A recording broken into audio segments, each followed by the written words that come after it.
नमस्कार, India news Madhya Pradesh Chhattisgarh आप देख रहे हैं। मैं हूं पूजा सिंह। देश भर में ठगों का ऐसा बोलबाला है कि अलग अलग प्रकार की ठगी करते हैं, अलग अलग तरह से ठगों के गिरोह सक्रिय हैं। लेकिन अब एक नया गिरोह पुलिस के हाथ लगा है। इस तरह के गिरोह देश के कई इलाकों में सक्रिय हैं और ठगी की वारदातों को अंजाम दे रहे हैं और पुलिस ने ऐसे लोगों पर कार्रवाई भी की है।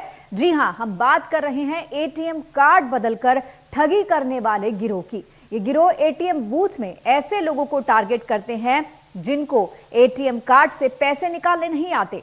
उनकी मदद करने के बहाने गिरोह उनसे एटीएम कार्ड ले लेते हैं, उसका पिन नंबर पता लगा लेते हैं और चिप के उस एटीएम को बदल देते हैं। इसके बाद ये ठग किसी दूसरे एटीएम मशीन या किसी और तरीके से खाता धारक के खाते में से पैसे निकालते हैं। हाल ही में एमपी में जबलपुर में एक बड़ी कार्रवाई करते हुए ऐसे गिरोह का पुलिस ने भंडाफोड़ किया है। साइबर सेल की मदद से हरियाणा के इस गिरोह को धर दबोचा है। गिरोह के सदस्य एटीएम फ्रॉड की वारदातों को अंजाम देते थे, कबूल किया है। इंडिया न्यूज आपको सावधान कर रहा है, कहीं आप इस तरह के गिरोह के झांसे में आकर अपनी जमा पूंजी न लुटा बैठें। अगर आपको इस तरह का कोई गिरोह होता है, शक होता है, तो फौरन इसकी सूचना आपको पुलिस को देनी चाहिए और साथ ही साथ आपको अलर्ट रहना चाहिए कि कहीं आपके साथ ऐसी कोई वारदात ना हो जाए।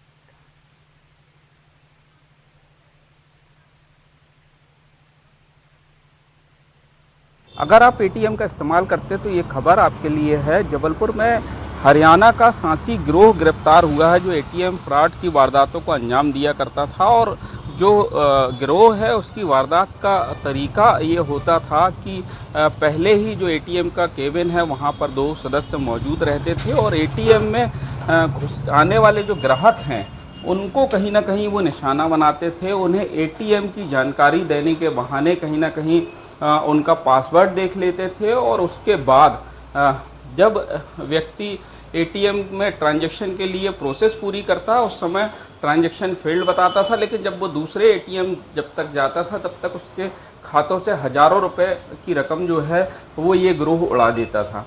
तो गिरोह जो है वो जबलपुर में पकड़ा गया है और कहीं ना कहीं एक बार फिर से जिस तरीके से सावधानी की ज़रूरत एटीएम इस्तेमाल करते समय है कि इस बात को ध्यान रखें कि केबिन में कोई दूसरा व्यक्ति ना हो और दूसरा व्यक्ति हो तो वो आपके पासवर्ड को ना देखे, इस बात का ध्यान रखें। ग्वालियर शहर में आए दिन बुजुर्गों के साथ ठगी, एटीएम लूट की घटनाएं, एटीएम तोड़फोड़ की घटनाएं, तमाम सारी घटनाएं यहाँ पर देखी जा सकती हैं। और इस ऐसे एटीएम में बता दूं आपको तमाम सारे हैं जहाँ पर कि लोग नहीं हैं और यहाँ पर गार्ड की सुरक्षा भी यहाँ पर नहीं है। आप देख सकते हैं यहाँ पर एटीएम है यहाँ पर, लेकिन गार्ड यहाँ पर मुहैया यहाँ पर नहीं है। वहीं मैं बता दूं कि लोगों के लाखों रुपए की जो सिक्योरिटी है वो बैंक के भरोसे रहती है, लेकिन बैंक यहाँ पर लापरवाह बने हुए हैं। और अहम बात यह है कि लोग यहाँ पर लाखों रुपए जमा करते हैं बैंकों में अपनी पैसे की सुरक्षा के लिए, लेकिन एटीएम के बाहर गार्ड नहीं है। शायद इसीलिए जो बुजुर्ग हैं या जो अनजान हैं, अनपढ़ हैं, उनके एटीएम को बदल लिया जाता है और उनके एटीएम से ठगी की जाती है। ये एक्चुअल बैंक वालों की ये ड्यूटी है कि उनको यहाँ गार्ड लगाना चाहिए। आए दिन ऐसी घटनाएं देखने में आती हैं और सिर्फ जब घटना होती है उसी समय 2-4 दिन के लिए प्रशासन और बैंक प्रशासन सक्रिय होता है, उसके अलावा कोई उनको इससे मतलब नहीं है। इसके लिए गार्ड होगा तो लोगों को सुविधा होगी उससे। जो ऑपरेट करना नहीं जानते या कम जानते हैं, आबादी हमारी इतनी ज़्यादा पढ़ी लिखी नहीं है, तो उनको अगर गार्ड होगा वो थोड़ा बहुत बता पाएगा अगर कहीं कोई परेशानी आ रही है। और गार्ड की अनुपस्थिति में ऐसे लोग जो असामाजिक तत्व हैं उनको मौका मिलता है। और ये एटीएम में पैसा विड्रा करने गए थे तो इन्होंने इस आशय का एक आवेदन पत्र दिया था कि जब ये एटीएम गए थे तो वहाँ पर 2 व्यक्ति इनको मिले और एटीएम को कैसे ऑपरेट किया जाता है उस तरीके से कि ये बटन दबा, वो बटन दबा, इस टाइप से इनको कुछ बातें इनको बताई। और उसी दौरान उनके पास अनावेदक गणों के पास जो था एक डिवाइस था जिसमें उन्होंने इसका एटीएम आवेदक रामलाल का एटीएम डाल के उसको स्वैप कर लिया और उसका एटीएम कार्ड उसको वापस कर दिया। और वो जो डिवाइस था इनके पास अनावेदक गणों के पास, तो उसमें उपरोक्त एटीएम कार्ड के सारे सीक्रेट कोड्स जो है वो ऑटोमेटिकली आ गए थे। और जब ये पैसा वहाँ से विड्रा नहीं हुआ तो अभी तक वहाँ से रामलाल चला गया और उसके बाद अनावेदक गणों द्वारा उसके जो डिवाइस है उसके डाटा निकाल के और दूसरे एटीएम के माध्यम से उपरोक्त एटीएम बूथ से करीबन 40,000 रुपये विड्रा कर लिए गए थे। हमको सबसे पहली बात है सिक्योरिटी के जाती ताकि अपन कुछ हो ना जाए, कैश निकालने की पर्पज से, तो इस प्रकार के सिक्योरिटी होना काफ़ी ज़्यादा आवश्यकता है यहाँ पे। कई बार करके पैसा करके जो होता ही रहता है, लेकिन अब हम लोग कस्टमर हैं, अब कंप्लेन करने भी जाते हैं, बहुत बार तो होता है कि निकलते हैं, उसके बावजूद भी जो है सो स्लिप आ जाता है और पैसा कट जाता है और पैसा निकलता नहीं। बाद में बैंक में जाते हैं, कंप्लेन करते हैं, तो कहते हैं कि 2 दिन 3 दिन हफ्ता दिन में आपके अकाउंट में वापस, बाद में पता चलता है कि पैसा ही नहीं आया। नहीं, आ जाता है, कभी कभी पैसा आ जाता है। मेरे साथ 3-4 बार घटना हुआ है। और हमारे साथ जुड़ गए हैं अमृत मीणा जी हैं, एसपी। आपको बहुत बहुत स्वागत है अमृत जी।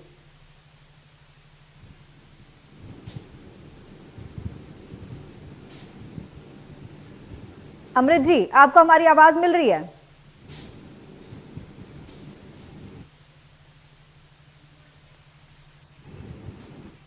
जी अमृत जी, आपसे जानना चाहूंगी, हम यहाँ पर बात कर रहे हैं कि किस तरीके से एटीएम के फ्रॉड होते हैं। आप किस तरीके से इस पर रोशनी डालेंगे कि जो एटीएम के फ्रॉड होते हैं, एटीएम कार्ड बदल लिए जाते हैं, चुपके से जो है उनका एटीएम का पिन पता लगाया जाता है, किस तरीके से इन ठगों का मोडस ऑपरेंडी काम करता है, सबसे पहले ये समझना चाहेंगे हम। देखिए, ये एक पूरी राष्ट्रीय स्तर की समस्या है जी।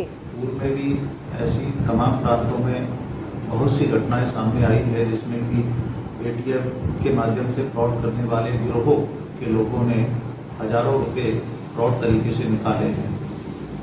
इसमें मैं यही कहना चाहता हूं कि जागरूकता ही बचाव का सर्वोत्तम माध्यम है।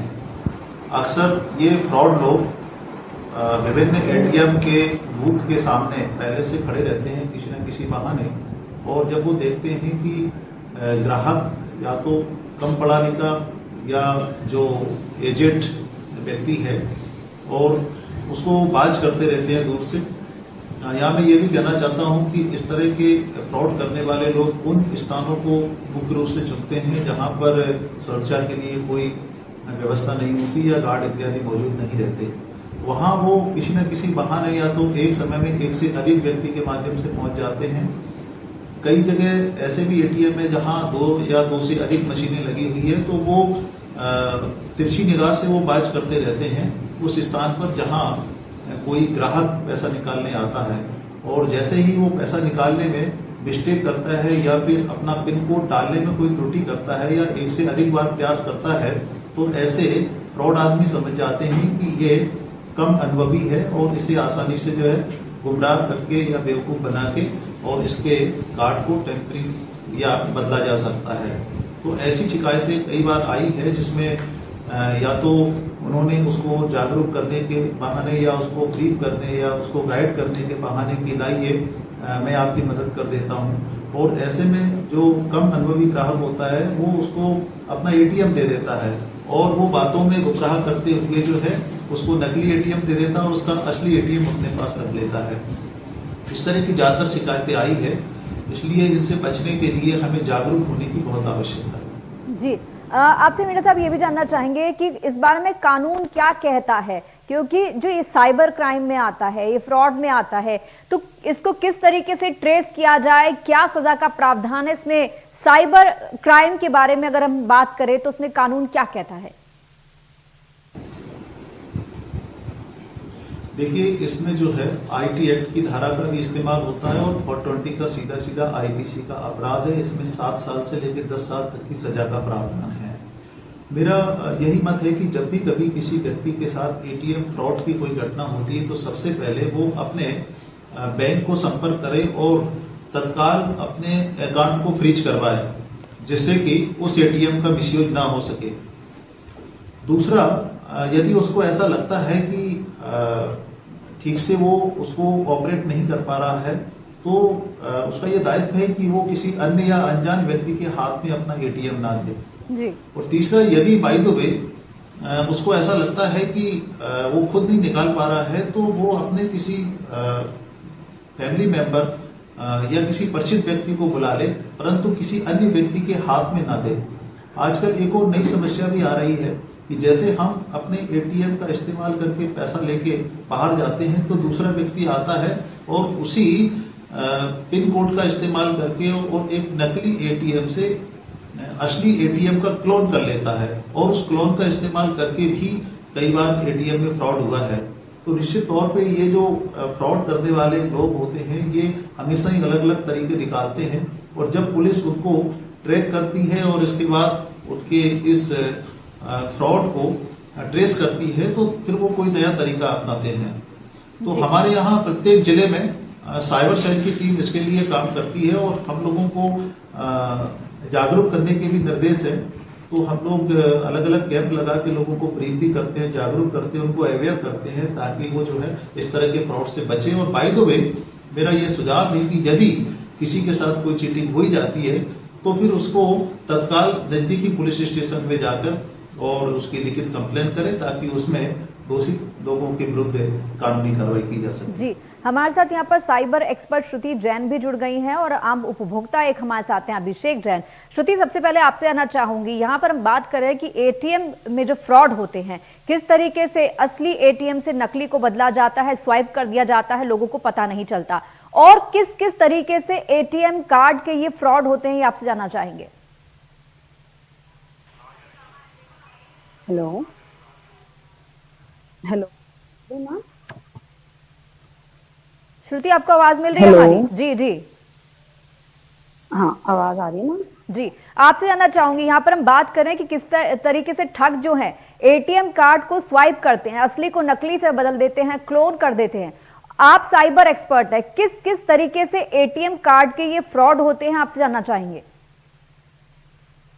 मैम, अगर हम नॉर्मली देखेंगे, जैसे एटीएम्स में तो एटीएम को बदल देना थोड़ा मुश्किल हो जाता है ना। अगर एटीएम को बदल दिया जा रहा है, तो कहीं ना कहीं एल से कि गवर्नमेंट के साइड से या जो जिसको रखवाली करने के लिए रखा गया है, उस साइड से प्रॉब्लम जा रही है। बट जहां हम बात करते हैं कि एटीएम नंबर किसी का कॉपी कर ले रहे हैं, जैसे हम खड़े हैं, हमारे फ्रेंड्स खड़े हुए हैं पीछे में, या कोई और पर्सन खड़ा हुआ है, वो हमारा पिन देख लेता है, तो वो हमारी गलतियों के कारण हो रहा है। तो फॉर दैट हम हम खुद ही अवेयर हों उस चीज के लिए कि अगर हम किसी के सामने एटीएम का पिन डाल रहे हैं एंड हम उस चीज से अवेयर ही नहीं है कि कोई देख रहा है और उसको यूज कर सकता है जी, तो उस चीज के लिए हमें अवेयर होने की जरूरत है। एंड बिसाइड दैट मैम, वही है कि एटीएम अगर कोई चेंज कर ले रहा है ना, इतनी सिक्योरिटी के बाद, क्योंकि कैमराज रहते हैं, तो उसमें फिर इन पर्सन लाइक हमारी कोई गलती नहीं है। फिर वो गवर्नमेंट के उस पर चला जाता है कि कौन उसकी रखवाली कर रहा है, किसको दिया गया है उसका वो, तो उसमें हमें थोड़ा सजग होने की जरूरत है। जी, यहाँ पर ये भी देखने में आया कि आजकल एटीएम कार्ड जो होते हैं उनको वाईफाई से कनेक्ट करते हैं। जैसे ही वाईफाई से आप कनेक्ट करते हैं, आपके पैसे स्वाइप हो जाते हैं, निकल जाते हैं उसमें से। इसे कैसे देखती हैं, ये इससे कितना बड़ा नुकसान हो सकता है उपभोक्ता को? Ma'am, there is a lot of things जो आजकल होने लगे हैं, क्योंकि क्या होता है ना, हमारा जब भी हम फोन यूज करते, जितने भी फोन यूजर्स हैं, एंड्रॉइड हैं, तो उसमें क्या होता है, हम अननोन ऐप को जब इंस्टॉल करते हैं, तो हमारा जो डेटा होता है, पर्सनल डेटा, वो ट्रांसफर हो जाता है उस ऐप पे। जब हम अलाउ करते हैं ना, अलाउ कुकीज वेबसाइट में जब हम करते हैं, या हम कुछ चीज इंस्टॉल करते हैं, तो हम बिना देखे जो अलाउ कर देते हैं ना, तो उसको उस पर्टिकुलर ऐप को हम पूरी परमिशन देते हैं कि हमारी गैलरी में जो फोटो है वो तक उसको चले जाती है। लाइक उनको एक्सेस रहता है पूरा, क्योंकि हमने अलाउ किया है उनको। तो ये कुछ चीजें रहती है जो हमारे एंड से हम ध्यान नहीं देते हैं, एंड फिर बाद में ऐसी चीजें सामने में आती कि ओटीपी आया हमको, है ना, एंड हमने नहीं भी सेंड किया, बट क्योंकि उनके पास हमारा डेटा है ना, they are controlling our phone somewhere, तो उनके पास हमारा डेटा रहता है, तो they can read our messages also. क्योंकि आजकल इतना ज्यादा एडवांस हो चुका है, अगर कोई एनक्रिप्ट करके कोई ऐसा वेबसाइट बना रहा है या ऐसे ऐप बना रहा है कि अगर आप अलाउ कर रहे हैं, तो they can read your messages also. तो अगर हमारे पास ओटीपी आया हुआ है, हमने ओटीपी नहीं दिया है उनको, है ना, बस हमारा डेटा ऑन हुआ एंड उनने हमारे मैसेजेस पढ़ लिए, तो they get the OTP from there and वो उसको यूज कर लेते हैं। जी, ये भी जानना चाहेंगे कि इससे कैसे सावधान रहा जा सकता है श्रुति जी? मैम सबसे बेस्ट वे है कि हम जब भी कोई भी चीज इंस्टॉल करें तो उसमें देखें कि, क्योंकि क्या होता है ना, जैसे फोटोज वाला कोई हमने किया है इंस्टॉल, तो उसमें तो ठीक है कि अलाउ गैलरी का मांग रहा है, बट हर चीज को हमको अलाउ करने से पहले टर्म्स एंड कंडीशंस हम पहले रीड करें, क्योंकि वो बहुत लंबा सा पैराग्राफ होता है and we skip that all. जी, तो वो हमारे साइड से ही प्रॉब्लम है कि हम उस चीज पे ध्यान नहीं दे पाते हैं, या हम देते ही नहीं है, क्योंकि हम सोचते हैं कि यार हमको ये ऐप की जरूरत है ना, हमने किया। अब क्या होता है, मोस्टली लोग, बहुत से ऐप्स ऐसे होते हैं, जैसे कॉल वाला होता है, एक ऐप आता है जिसमें हम ना अलग नंबर से कॉल करते हैं, तो अब लोगों को यूज आता है तो वो भी इधर उधर की चीजों के लिए यूज तो कर लेते हैं, अलाउ कर लेते हैं, बट एक तरीके से वो भी हम देखेंगे कि अगर किसी ने नंबर ब्लॉक कर दिया है हमारा, है ना, तो एक ऐप आता है कि उससे आप ब्लॉक नंबर को भी कॉल कर सकते हो, हर बार अलग अलग नंबर से कॉल जाता है। जी, तो मैम वही चीज हो जाती है, अगर हम कुछ ऐसे ऐप्स यूज कर रहे हैं जो बहुत ज्यादा लाइट में नहीं है, तो वो हमसे वो सारी प्राइवेसी और डेटा मांगते हैं जो आगे चल के उनको यूज आए। जी जी जी, श्रुति जी आप हमारे साथ जुड़ी रही है। अभिषेक हमारे साथ हैं। अभिषेक, आप क्या कहना चाहेंगे इस एटीएम फ्रॉड के ऊपर, जो ठगी होती है, आप क्या कहना चाहेंगे? एक उपभोक्ता होने के नाते आप कैसे देखते हैं? कई बार आप भी एटीएम से पैसे निकालने जाते होंगे, एटीएम के अंदर इकट्ठे 4 मशीनें लगी होती हैं, एक काम कर रही होती है, 3 नहीं कर रही होती है, इस तरीके से, और वहां पर ज्यादा लोग इकट्ठा होते हैं। किस तरीके से आप इसे देखते हैं? और साथ ही साथ अगर वहां पर सिक्योरिटी गार्ड नहीं है तो इसे कितना बड़ा थ्रेट मानते हैं आप? मैम ऑब्वियस है कि बहुत बड़ा थ्रेट है, क्योंकि मेरे साथ तो हुआ है जी, एक बार नहीं, 2-2 3-3 बार ही हुआ है कि I go to some SBI ATM और सम अदर एटीएम, तो वहां पे मैंने कैश विड्रॉल उन्होंने दिखाया कि मैंने कर लिया है जी, बट अनफॉर्चुनेटली हुआ क्या कि मेरे हाथ में कैश नहीं आया और मैंने ट्रांजैक्शन कैंसिल किया है। जी, ट्रांजैक्शन कैंसिल होने के बाद भी वो मेरे अकाउंट से डिडक्ट हो गया। सेकंड, हम लाइन में लगे, जो कृति बोल रही थी एज ए साइबर एक्सपर्ट, तो हम कई बार ही देखते हैं कि हम भीड़ में चले जाते हैं, लाइन लगी हुई है, इन स्पाइट ऑफ दैट हम ये प्रिकॉशन नहीं ले रहे हैं कि सामने कितने लोग हैं, और उसमें कहीं हद तक तो बैंक की भी रिस्पॉन्सिबिलिटी है, एटीएम जो सिक्योरिटी एजेंसीज है उनकी भी रिस्पॉन्सिबिलिटी बनती है कि 1 by 1 क्यू में जाने, क्योंकि हम अगर डिजिटल पेमेंट कर रहे हैं, अभी हमने किसी को डिजिटल पेमेंट मान लीजिए 20 रुपए का कि भी 4 दिन 5 दिन पहले वो मेरे अकाउंट से डिडक्ट हो गया, बट उसके अकाउंट में नहीं पहुंचा, तो उसके लिए क्या है फिर?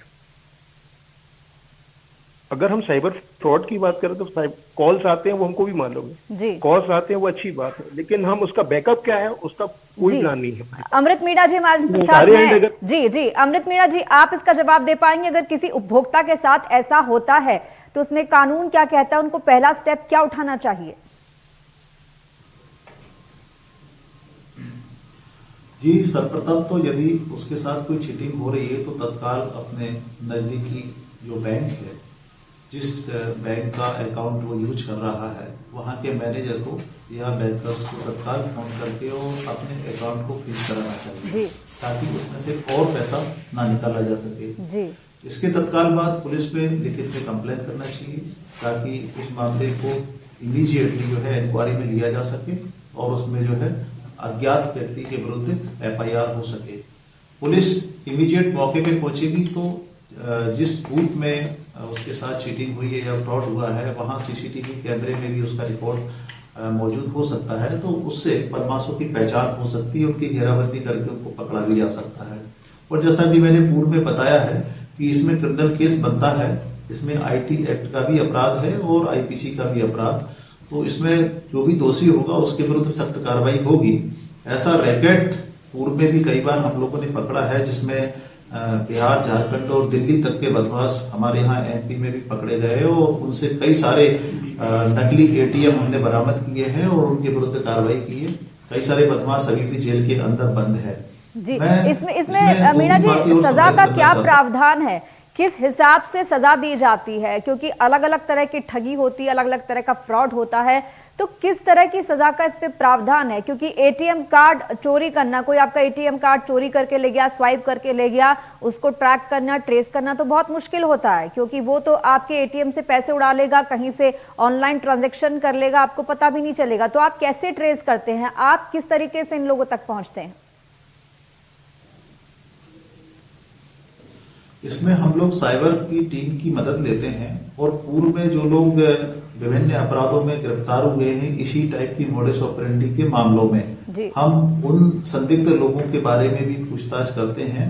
और चूंकि ये एक गिरोह होता है तो कहीं ना कहीं पूर्व में जो लोग पकड़े गए हैं और या तो वो जेल में है या जेल से बाहर आ चुके हैं, तो उनके माध्यम से भी हम लोग जो है पूछने की कोशिश करते हैं, उनकी पहचान कराने की कोशिश करते हैं कि ये अन्य व्यक्ति कौन हो सकता है। दूसरा, ये जिस टेलीफोन बूथ में जाके, एटीएम बूथ में जाके और पैसा निकालते हैं, कहीं ना किसी बूथ में सीसीटीवी कैमरे में इनके फोटो या इनके चेहरे आ जाते हैं, तो उस आधार पे भी हम लोग पहचान कराने की कोशिश करते हैं। और जब कभी ये पकड़े जाते हैं तो फिर इनके विरुद्ध जो है आईपीसी और आईटी एक्ट में हम लोग अपराध दर्ज करते हैं, जिसमें जैसा मैंने कहा कि 7 साल से 10 साल तक की सजा का प्रावधान है। जी, अमृत मीणा जी, इसमें बैंक का क्या रोल होता है? बैंक क्या ग्राहक के जो पैसे गए हैं वो इंश्योर्ड होते हैं, वो वापस दे देता है? बैंक की तरफ से क्या कुछ रहता है? बैंक की जवाबदेही क्या है इसमें? जवाबदेही बेसिकली बैंक का तो यही एडवाइस है कि आप जागरूक रहें और एटीएम का इस्तेमाल सतर्कता के साथ करें। लेकिन जब कभी इस तरह की कोई घटना होती है तो बैंक का यही कहना है कि उनको तत्काल सूचना दी जाए ताकि उस खाते को वो फ्रीज कर सकें, जिससे कि उस एटीएम का और दूसरी जगह मिसयूज ना हो सके।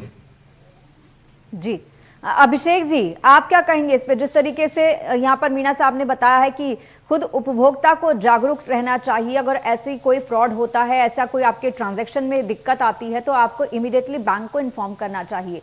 आप कैसे देखते हैं? आपके साथ जब ये कुछ हुआ, आपने ट्रांजैक्शन की, पैसे कट गए लेकिन आगे पेमेंट नहीं हुई है या आपके पैसे वापस नहीं आए हैं, तो इस सूरत में आपने क्या कुछ किया था?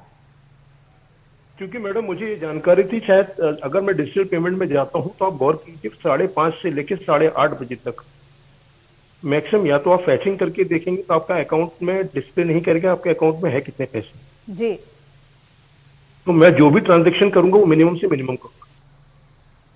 जी, वो मैंने अगर मान लीजिए किसी के अकाउंट में 20 रुपए डाल तो चेक करने के लिए कि अकाउंट में 20 रुपए पहुंचे कि नहीं पहुंचे। जी, आज मेरे ख्याल से 5वां-6वां दिन है, उस बंदे को 20 रुपए नहीं मिले। अब इस केस में मैंने अगर फोन पे या गूगल पे यूज किया या पेटीएम यूज किया तो या तो हम बैंक के पास है कि पेटीएम के पास है, मुझे जानकारी नहीं जी, कि किसने डिडक्ट किया है। जी, बैंक तो ये शो कर रहा है कि मेरे अकाउंट से वो पैसा जा चुका है, जी, लेकिन जिसका ऐप यूज कर रहे हैं हम उसके पास जाए कि बैंक के पास जाए? यहाँ तो ये इस सवाल का जवाब तो श्रुति जी ज्यादा बेहतर दे पाएंगी। श्रुति जी, इस स्थिति में क्या होगा? जी, yes sir, generally it is seen कि क्या होता है जब हम फोन पे यूज करते हैं तो अगर हम यूपीआई से कर रहे हैं पेमेंट, ना कि वॉलेट से, तो एक होता है वॉलेट, एक होता है यूपीआई। तो यूपीआई सीधे लाइक बैंक अकाउंट से लिंक्ड होता है, हमने कर दिया। चलिए, ऐसा मैंने भी ऑब्जर्व किया है कि क्या होता है, एसबीआई है उनका सर्वर बहुत डाउन रहता है। जी, तो ट्रांजैक्शन करने से पहले हर बार ध्यान रखना चाहिए। श्रुति जी बहुत बहुत धन्यवाद, अभिषेक आपका भी धन्यवाद, मीना जी आपका भी बहुत बहुत धन्यवाद इस तमाम चर्चा के लिए।